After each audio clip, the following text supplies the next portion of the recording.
Lord. Okay, you can keep talking. It's okay. Right. What is it? 5th of Feb, right? Morning, David. Morning, love. Morning. Buddy. Morning, Julian. Hi.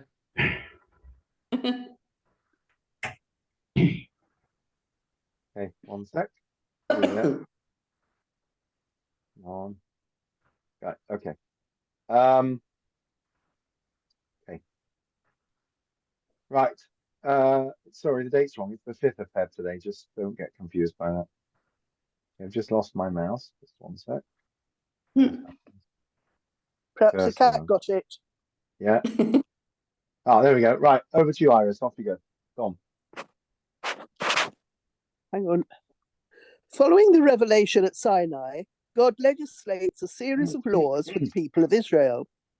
These include the laws of the indentured servant, the penalties for murder, kidnapping, assault, and theft. You got it. Good. Sorry? Civil laws pertaining to redress of damages, the granting of loans, and the responsibilities of the four guardians, and the rules governing the conduct of justice by courts of law. Also included are laws warning against mistreatment of foreigners, the observance of the seasonal festivals, and the agricultural gifts that are to be brought to the Holy Temple in Jerusalem, the prohibition against cooking meat with milk, and the mitzvah of prayer. Altogether, the Parsha of Mishpatim contains 53 mitzvot, 23 imperative, positive commandments, and 30 negative prohibitions. God promises to bring the people of Israel to the Holy Land and warns them against assuming the pagan ways of its current inhabitants. The people of Israel proclaim, "We will do and we will hear all that God commands us." Leaving Aaron and Hur in charge in the Israelite camp, Moses ascends Mount Sinai and remains there for 40 days and 40 nights to receive the Torah from God. Right, thank you. Great. Okay, so for some reason source number 1 got missed out. Source number 1 is the very first verse of this week's Hedra, which is Ve'ela hamishpatim asher tasim lifneihem. These are the laws which you should place before them. Right? So last week we had Yitro. I'd just like to share, by the way, for those that weren't there Friday night, Zach said a really lovely Devar Torah, which I thought was really nice. At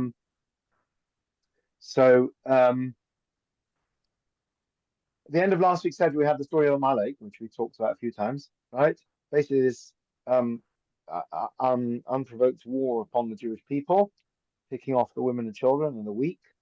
And then the next thing we have in last week's Seder in Yisro is the giving of the Torah. But the Seder, of course, is named after Yitro, who is Moshe's father-in-law, who's not Jewish, and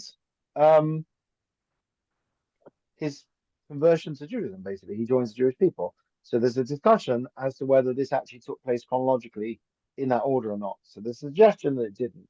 The question is, if it didn't, what is the significance of Yisro prior to the giving of the Torah? And the answer that Zach gave was that rather than the prelude to giving the Torah being basically genocide of the Jewish people and being attacked from all sides, the prelude to giving the Torah is the idea that there are righteous Gentiles who do embrace Torah sometimes, and so basically not everyone's bad. So we don't go into the giving the Torah with the mindset that everyone's out to get us, like Amalek, but rather with the mindset that the Torah speaks truth even to the Gentiles, as we see from Yitro. So that was quite a nice idea. Anyway, so it starts off this week with following on from the Ten Commandments and the giving of the Torah.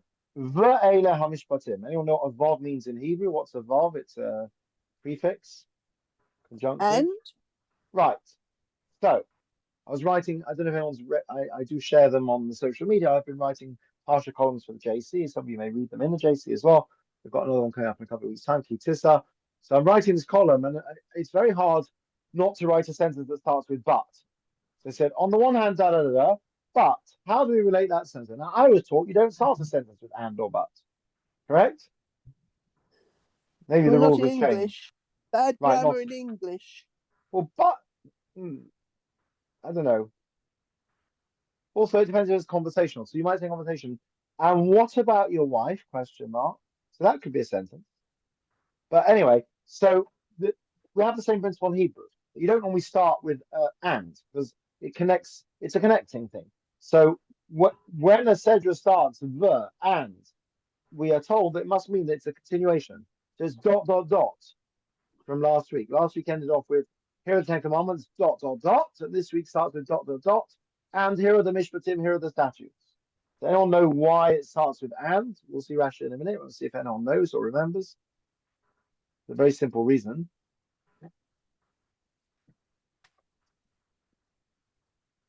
Anyone? No. Okay, let's see what Rashi says. It's a continuation. It's a continuation of the correct. Ten Commandments. Yeah, what's the continuation? Last week we had 10 Commandments. This week we have all these civil laws.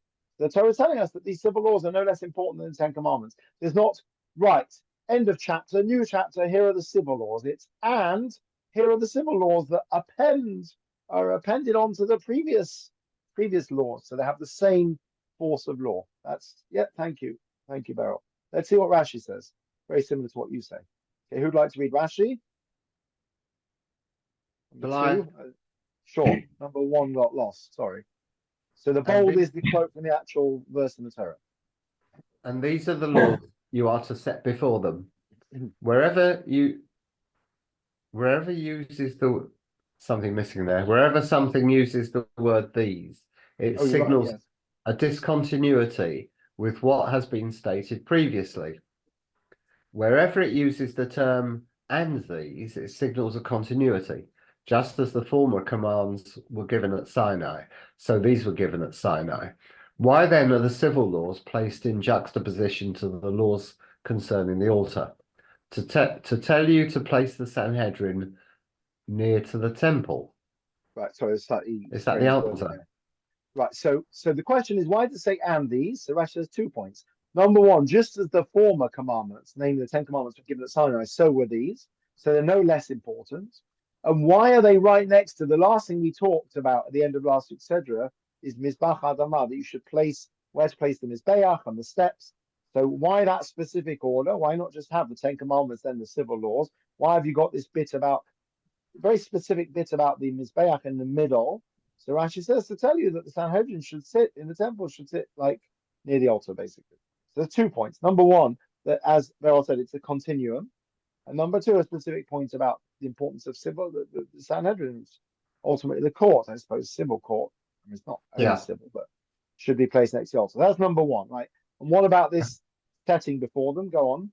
Which you shall set before them. You should not think I will teach them a section of, is it? Of or section or law? Oh, sorry. Yeah, I don't Section know of what's law? happened to the. Sorry, yeah, it's terrible.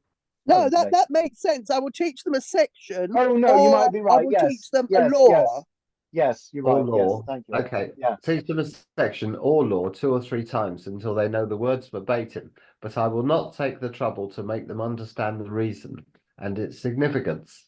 Therefore, the Torah states, which you shall set before them, like a fully laid table with everything ready for eating. Right. So it's not enough to just give them verbatim. You have to give them the reasoning or you have to spell it out. Can anyone, does that trigger anything for anyone? Does that ring any Seder? bells? Seder? Right. But only the Psalm of David, he said, "It's a table in front of me." Right. Okay. Hold that thought. What is the name of the code of Jewish law? Anyone know? Shulchan Aruch, Right. And what does Shulchan Aruch mean? a laid Prepare set table. table. Right. Okay. So there's similar phraseology here, right? Rashi says should be like a fully laden table. So that's, if I'm not mistaken, exactly where the idea of Shulchan Aruch comes from. The laid table. There's not enough to just give you the raw law, as it were. It has to be presented in such a way that's like a table that's set, that's got everything you need on it. Is he, Okay. Gone silent, Rabbi. I think Sorry? he's frozen. Oh, I didn't do anything. Am I back? Am I back? Rabbi, we lost you just then. Have you found me? You're back now. Okay, I don't think I was saying anything greatly, deeply significant, unfortunately. Okay. Okay. So this is Rashi. So Rashi says 2 points. Number one, that it's teaching you that all of these things are important. And number two, a point about Sanhedrin. Right. So Arnie Jacobson, nice Jewish boy. He was a Danish, I think he was Jewish. Arne Jacobson. He's got to be Jewish, shortly with that name. Arne. He was Danish. So anyway, let's read about him. Who'd like to read number 3? I'll read that. In the Well- 1960s, the Danish architect Arne Jacobsen designed a new college campus in Oxford. Not content with designing the building, he went on to design the cutlery and crockery and to be used in the dining hall, and supervised the planting of every shrub in the college garden. When asked why, he replied in the words of another architect, Mies van der Rohe, God is the details. Hmm. In the details. My mum Right. used to say that. I know, right? So this seems to be one of the original sources, evidently. So there's a couple of different things going on here. First of all, right?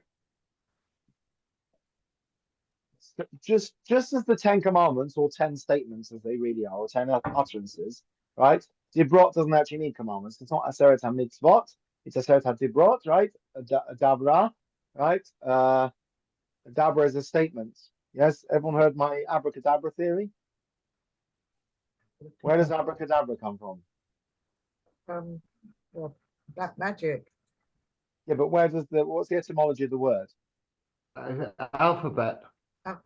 So my dad told me years ago, and I Googled it, and there is a theory. It's Aramaic.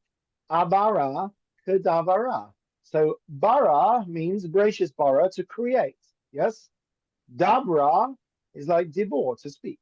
So abara, I will create kedavra as I have spoken. That fits perfectly with making a magic spell that you will speak and something will come into being. So I don't know if it's strictly been substantiated, but the theory makes sense. Abara kadabara, abracadabra, could be. Anyway, so dibrot, dabra in Aramaic is a statement. I will state something. It's not a commandment. A commandment is a mitzvah, right? So 10 statements. So following on from the 10 statements, we have all the details. And Rashi tells us, these are all the, not just the statutes, but these are all the details. 10 commandments are relatively sparse on details. And now you've got, in this week's study, you have all kinds of little details. So this is telling you that just as the grand gestures, I'm the Lord your God, remember the Sabbath day and keep it holy, honor your parents, are divine, so are the details, the nitty-gritty of, how to pay compensation and specific laws of slaves and things like that. So it's all, God is in the details, right? Which is a very Jewish thing, right? Christianity is all about broad principles, turn the other cheek, blah, blah, blah, love your fellow as yourself, accept that guy on the cross or what have you, right? Judaism is about the details. So you have to eat kosher. What does that mean? What are the details? What are the specifics? What does that look like? What does that mean, right? In society, I don't know if you go back a few hundred years, perhaps maybe not so, but in society today, we have all kinds of regulation, right? Sometimes absurd regulation, right? Health and safety makes halacha look like child's play, yes? Sometimes. Risk assessments, people think, books of halacha are detailed because they have pages about milk and meat and what to do if your spoon fell in your cholent. Meanwhile, if you ever have to do a risk assessment for a barbecue for the United Synagogue, it's about 12 pages, right, of form filling. Yeah. When I went to the Holocaust Memorial, not Holocaust, sorry, the Remembrance Day event in Ilford, what's it called? By Newbury Park, at the War Memorial there. So the council circulated the risk assessment beforehand. It's got pages about, chance of somebody tripping over a tent cord, chance of somebody slipping on the stage, chance of this, chance of that. And it's very detailed. So the fact is, you need details. You need to be detail oriented. It's an interesting notion, actually. Uh, some architects obviously are also designers, and some are not. So you might have someone that I don't know if the guy who designed the Sydney Opera House designed the seating inside, right? On the other hand, if anyone been Southampton Shore, it's quite a masterpiece of design. So both the outside and the inside. The inside is very specifically designed, all the rooms and the way they're set up. The Shore itself is designed like a sort of amphitheater, conference center with circular with seats around. So I'm sure the person that designed it didn't just design the shell or the outside. They put some thought into the interior as well and the details. Right? And a good architect will think about details. And a bad architect forgets things. So when they built Cardiff Shore, the nice design on the outside, they completely forgot about ventilation. And they realized suddenly that there were no opening windows in the Shore, and no one had thought about ventilation. So they had to put in air conditioning after it, like post. And I don't remember who was liable in the end for it. I think everyone blamed somebody else for forgetting because nobody thought about it. So God is in the details. You need detail.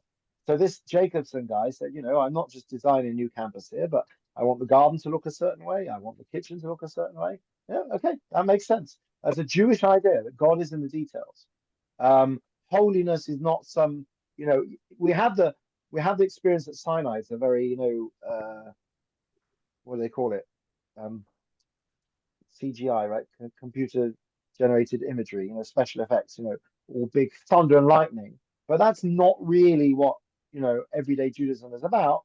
That just as the Ten Commandments were given in great fanfare at Sinai, so were all these nitty-gritty, detailed civil laws given as well.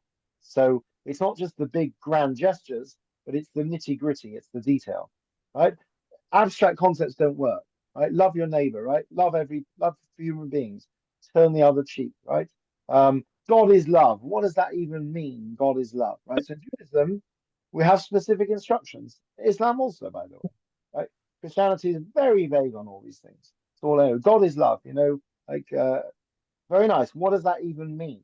So in Judaism, is not enough to say that, human rights, free rights for all, respect for God's creatures. How does that translate? That translates into a myriad of laws and details that construct that society. Lost you again.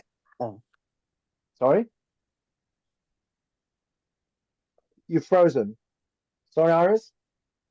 No, you froze for a second, but you came Oh, back I'm sorry. before I finished saying. Sorry, I don't know why that keeps happening. That's very frustrating. So point number one is that God is in the details, right? And people often joke, oh, these Orthodox Jews, it's all about hair splitting and, so if you would have asked that architect, does it really matter what kind of shrub you plant in the border of the garden? The answer is no, it doesn't. But I want to create a certain picture, a certain tapestry. In order to do that, every piece has to be correct. So does God really care if I wait 2 hours, 59 minutes or 3 hours and 1 minute? Does God really care if I switch my phone on at 4:36 or 4:37? Does he really care if I have 86 milliliters of wine or 87 milliliters of wine in my cup?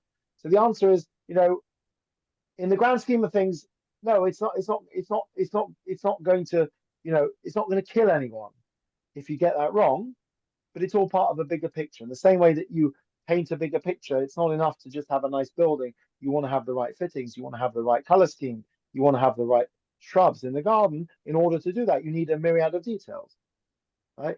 And presumably some architects won't have that detail at all. Some architects will say, I can design a building, but somebody else has to figure out the, energy efficiency or the, practicalities of it or the fitting out of it.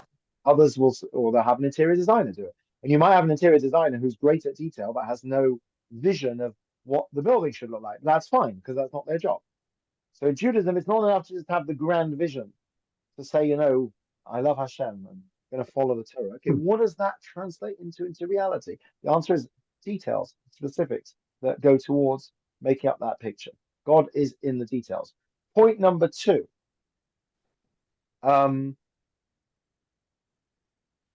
If you have a civil case, really, you're supposed to go to a beis din. You're even supposed to go to a beis din, even if the beis din will make the same decision that a civil court would make. Why? Because we believe that even civil law is also divine, right? So the Romans had a principle: render to Caesar what is Caesar's, and to God what belongs to God. But we don't have that. In Judaism, everything is God's. So even civil law is also a matter of religious devotion, right? So no, this is why we always say that the first question when you go upstairs after 120 years, please God, is, I'm sure I told the story of Rabbi Malitz, who was old Rav in Liverpool, who lived till about 96, I think. Who always used to say, in Yiddish to say bis 120, right, till 120, or Ad Me'av Esrim in Hebrew. So he used to say in Yiddish bis 120 on ein Tag, right, till 120 in one day. He said, who wants to die on their birthday? Anyway, so he didn't quite make it that far, but he definitely lived well into his 90s.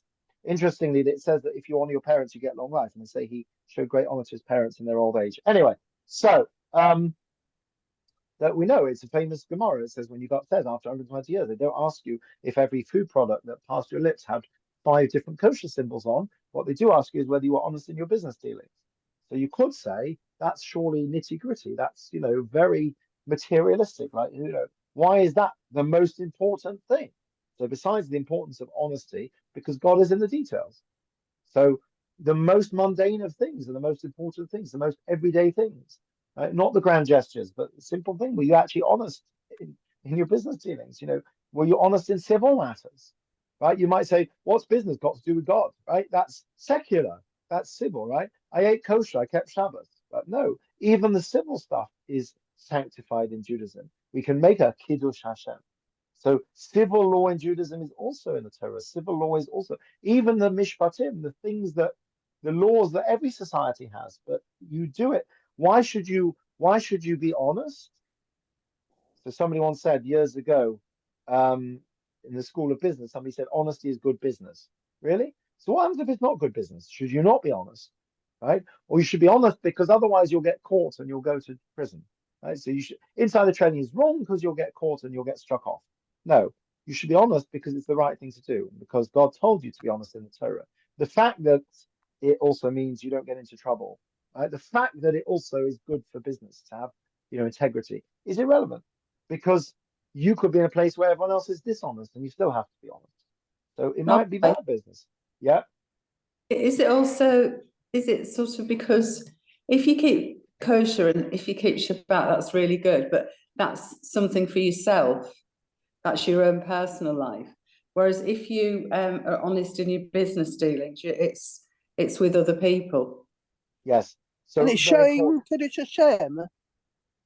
Right. So very important fundamental points as well. Correct. Sorry. Yes. So you've got the difference between Bein Adam Lamakom, between man and God, and Bein Adam Lechavera, between man and man. So you're right. Yes. Also that. So Bein Adam Lechavera generally, but even things like laws of slavery or laws of property, right? Laws of damages. All these things are holy. They're not secular. They're holy.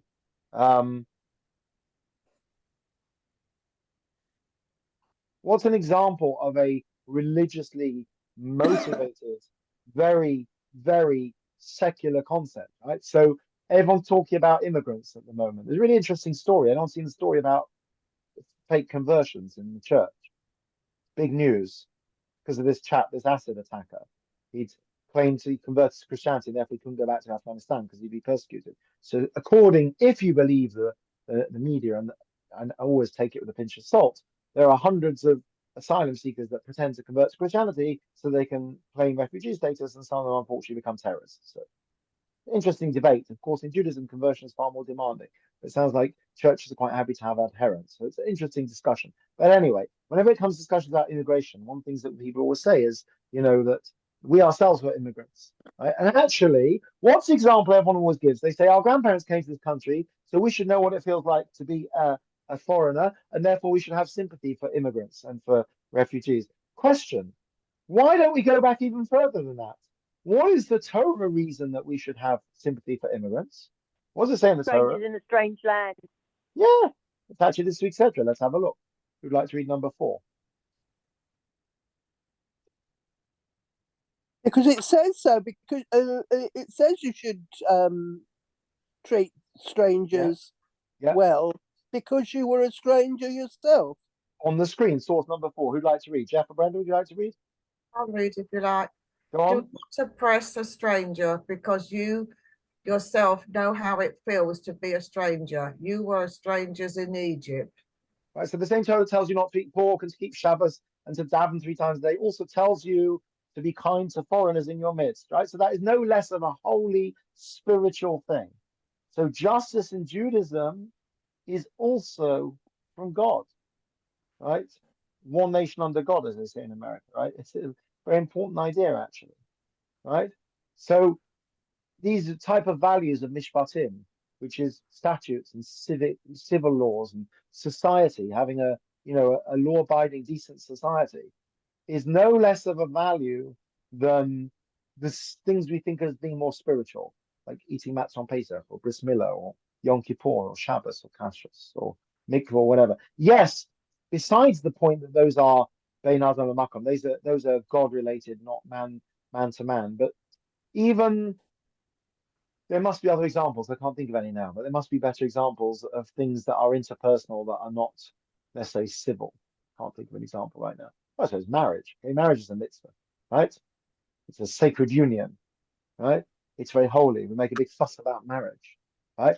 But we should make no less fuss about how you treat immigrants, or whether you treat your workers well, you pay them on time, all these kind of things, right? Etc. Etc.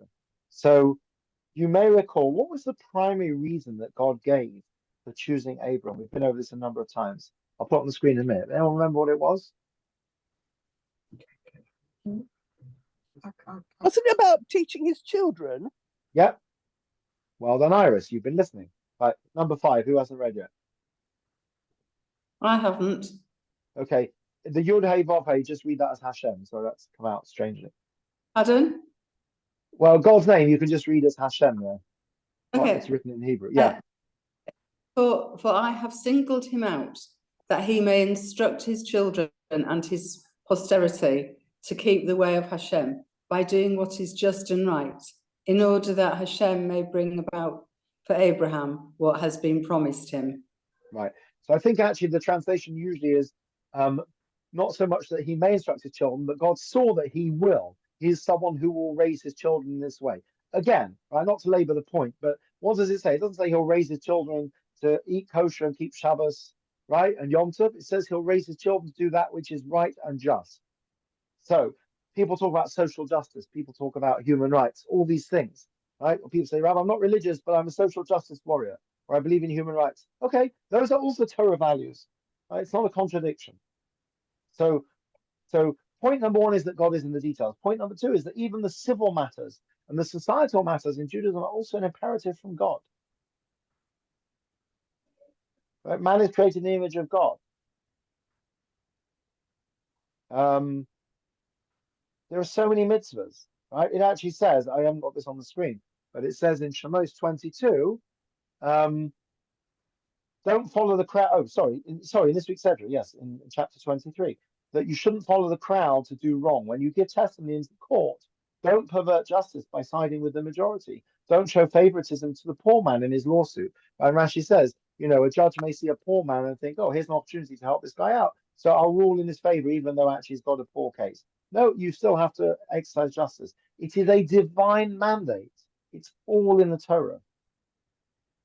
So, where is God found? On a mystical level, is God found in the depth of your soul when you daven and meditate and you experience, the sublime experience of Shabbos with, not creating anything, or, yes, 100% for sure.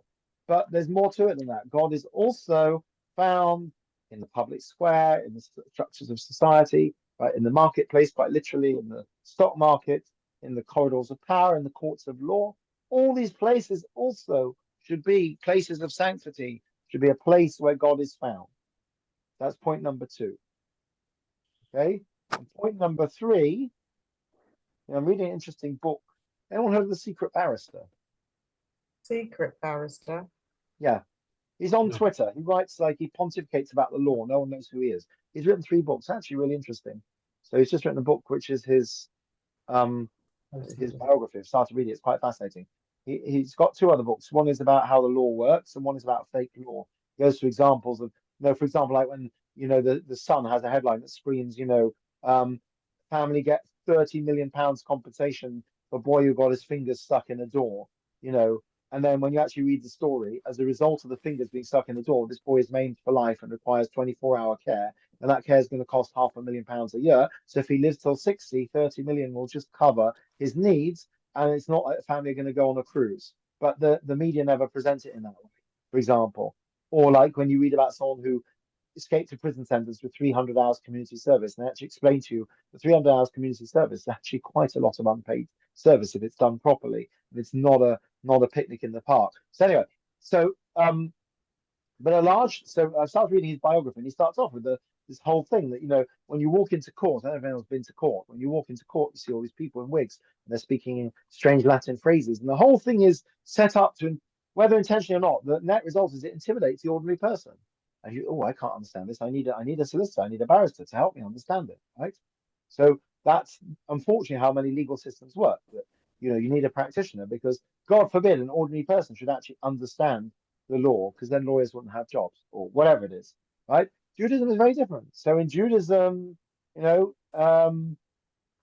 the Torah is everyone's heritage. We can all learn the Torah. So now let's go back to that Rashi quote again, which we read earlier. Who'd like to read that again? Who hasn't read? Anyone? Jeff, have you read? No, I'll read again if you like. Okay.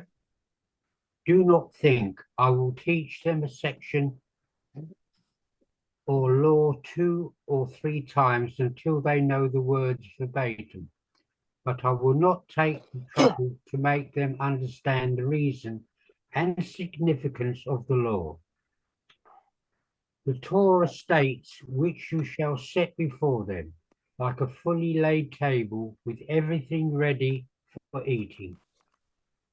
Right, and this, I believe this is quoted in the introduction to Shulchan Aruch, right? Rabbi Yosef Karo wrote the first organized code of Jewish law. He called it his table that I'm setting out. Now, in reality, nowadays, learning Shulchan Aruch is also a certain skill. But to be fair, you can go onto a number of excellent websites where you can find halachas in English, right? You could learn the book that we're using. I mean, it's quite a detailed book, but the book I'm using for Hilchos Shabbos, you could go buy this book and you could read through it yourself, and explains everything in relatively plain English, right? You can buy books of, you know, there are hundreds of books of things. It's a new thing, by the way. If you go back 50, 75 years, I think there was a certain obscurity to a lot of learning. You know, this business of having lots of classes in English and texts and access to things and explanations of things should have been around for centuries, but unfortunately it hasn't.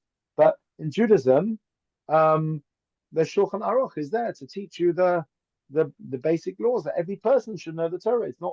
It's not only the province of the rabbis. Yes, the rabbis study all day, but it's not the province of the rabbis. It's the province of everybody.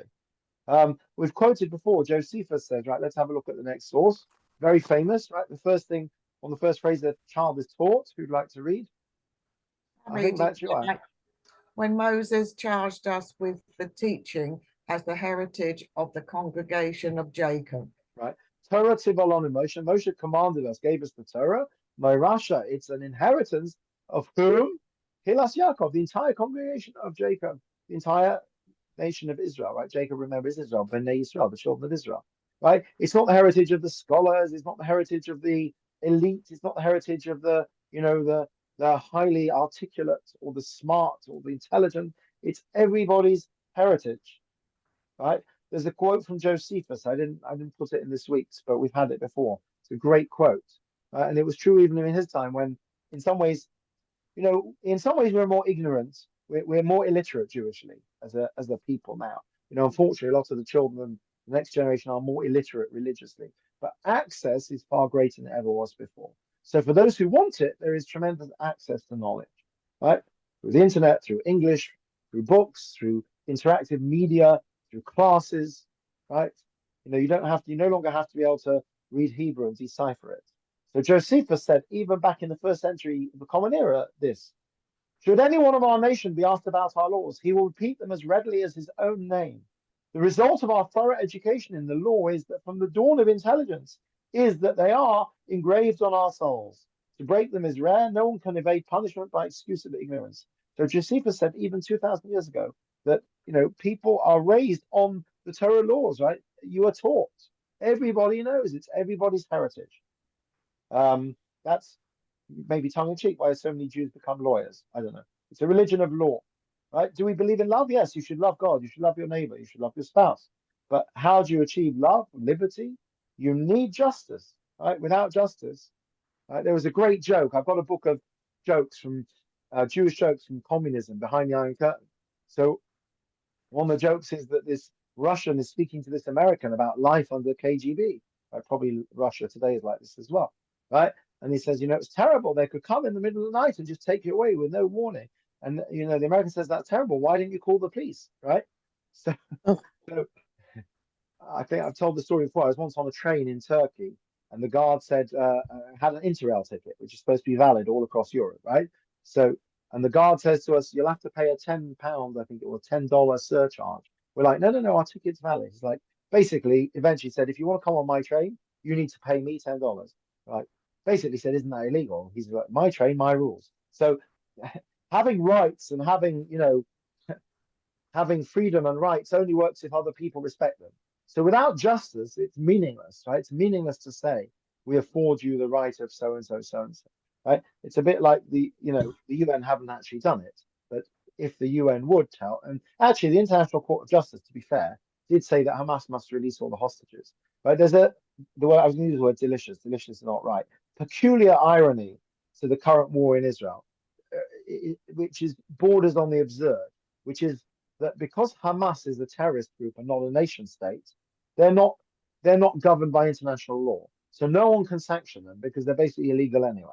So Israel can be told what to do, but Hamas can't. I find it particularly ironic given that Hamas does actually govern Gaza and was elected. But so you've got the International Court of Justice. It's not that they're not saying Hamas shouldn't do this, that, and the other. It's just they know they won't listen to them. So it's a bit perverse, It's like having a rule that criminals won't follow, but law-abiding people will. Like a lot of the COVID laws were like that, to be honest.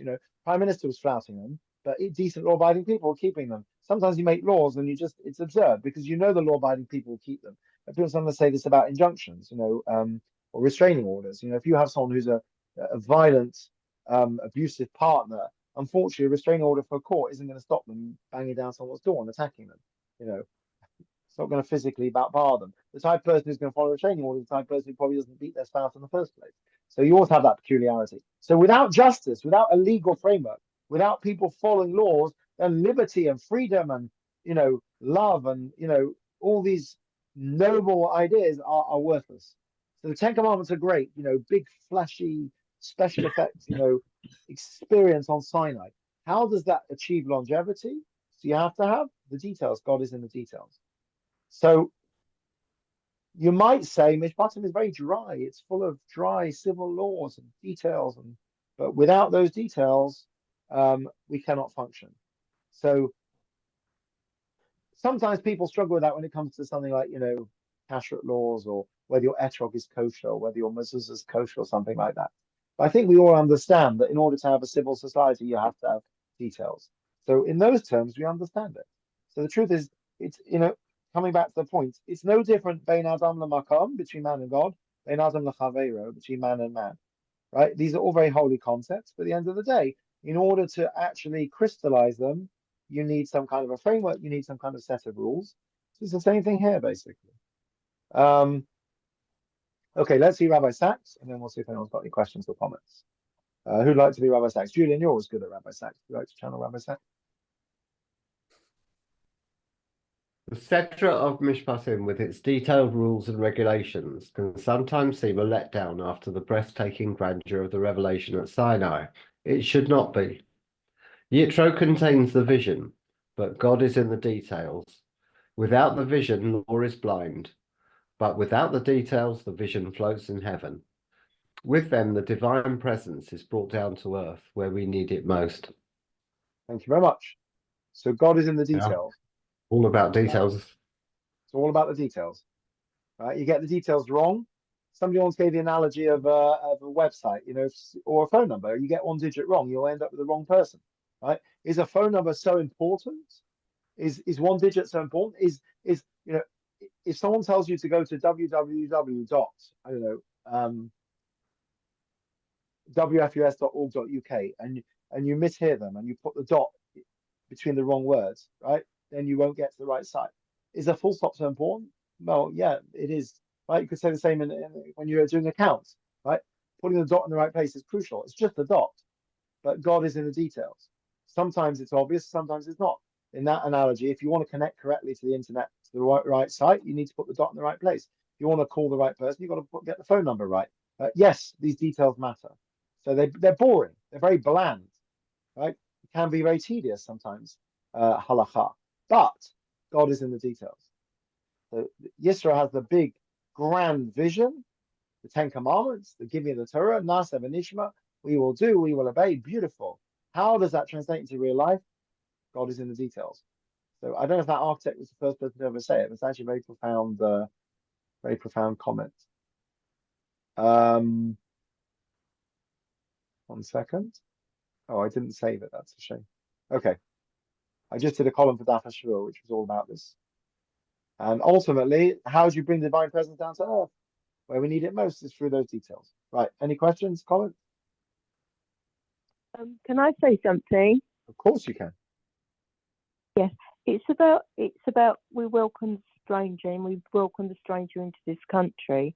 But look Yeah. what they've done to. I'm not saying them all. Have they disrespected the country, bombing and all this stuff? Good question. So when the Torah speaks about a stranger, anyone remember what kind of stranger we're speaking about? It's a very specific definition. Ones who have the Noahide agreed to the Right. Noahide laws. Yes, it's a Ger Toshav. It's a resident alien who accepts the rule of law.